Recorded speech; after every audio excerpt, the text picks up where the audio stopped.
Since the 1930s, the UK has lost 97% of its wildflower meadows.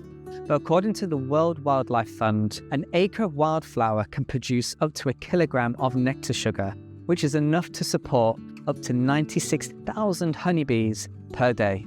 Whilst I don't have an acre of land to dedicate to wildflower, we can collectively plant wildflower seeds in our gardens, in borders, in containers, and in banks, and then maybe we'll come up with that additional 1 acre, which will support all those honeybees with that nectar sugar. So today I'm planting 3 patches of wildflower, and I'm using this.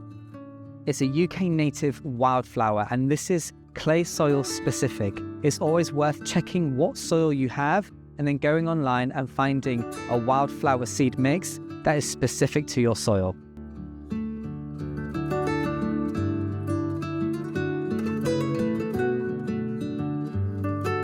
Now we have our wildflower seed, and we can go and sow that in the 3 patches that I've already prepared. But it's important to remember that most wildflowers won't flower in their first year, or sometimes even their second. It takes a few years for them to establish and then to flower.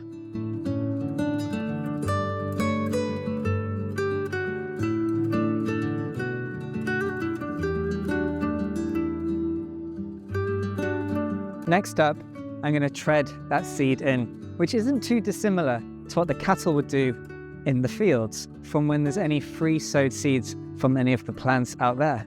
So the seed needs light and heat to germinate, so we don't want to cover it all, but I do want to make sure that there's good contact with the soil. So I'm going to do a little treading in over the soil, so if your neighbours are looking, maybe just smile along with it and give it a go.